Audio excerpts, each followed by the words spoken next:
All right. Okay. And then let's try send control. So here the wire wrap skin is very important. All right. Here the wire wrap skin, which is the main subject of this video, plays a very important role. All right. So you can follow me. For the wire wrap skin, the reservoir thickness is 100 feet.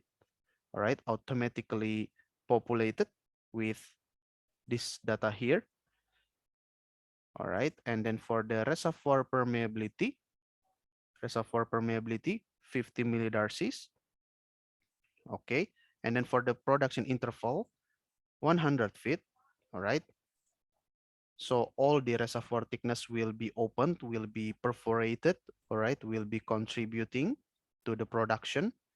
Wellbore radius 0.354. All right.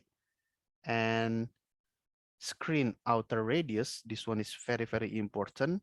Our base case is 0.28. Outside permeability, we can leave it blank. So you can see the message here, leave blank if formation sand between screen and sand face. So for example, between the screen and the sand face, we have formation sand. All right, so we can leave it blank. But if we know that there is solid accumulation between the screen itself and the sand face, then if you if we understand, if we know the permeability, then we need to input the permeability here. All right. And also for the outside beta, for the turbulence, we can calculate actually, or we can use this default number. All right, that already automatically populated within this feature. Okay. So all done for the send control. Now we need to calculate. Press calculate. All right, so as you can see, our maximum flow rate, the absolute open flow is 27,010 stock tank barrel per day. All right, so that's quite easy. Click done. And let's say if we have relative permeability data and we want to make the calculation even more detailed. All right, so in here, relative permeability data, we open the drop down menu and we click yes. All right, let's check the reservoir model. No change. No change for mechanical geometric skin. But now we have a new tab, which is relative perms or relative permeability. Okay, let's follow me. Residual water saturation, in this case 0.2, for example, with residual oil saturation of 0.2. If you have relative permeability data, core data, of course, right, you can input the information here.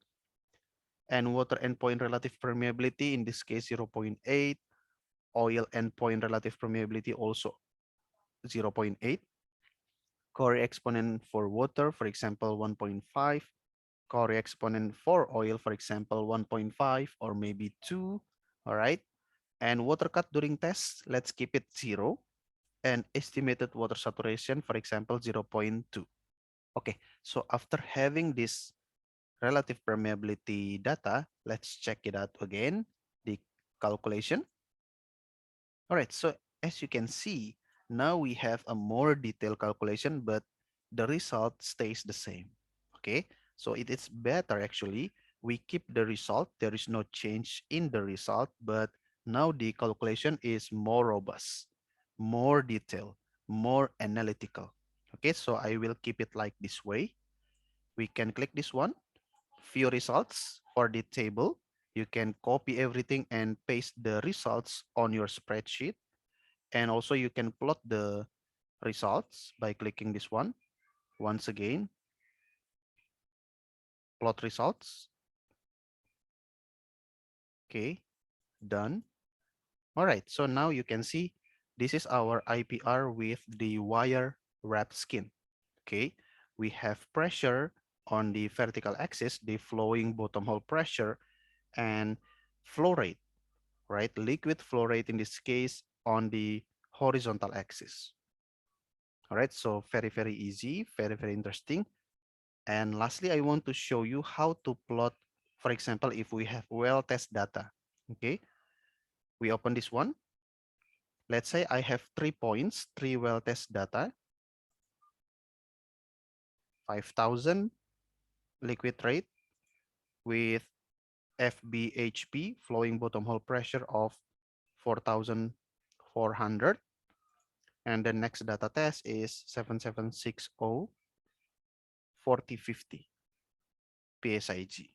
And lastly, let's say I have the test data of 10,000 stock tank barrel per day with bottom hole pressure, flowing bottom hole pressure of 3,600.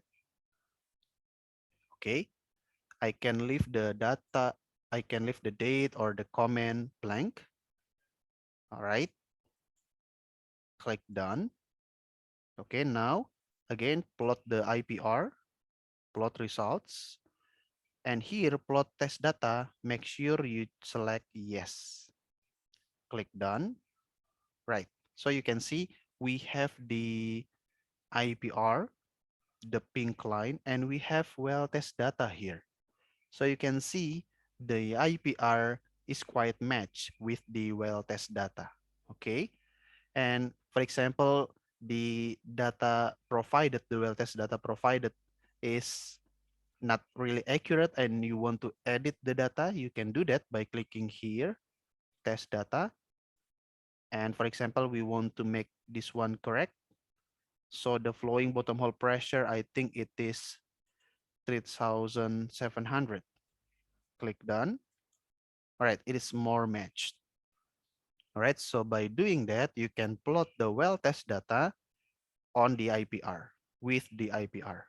All right, so that's one thing new for us again in this channel. So from here, we can finish this IPR data section, click done. All right, so now you can see the IPR with the well test data.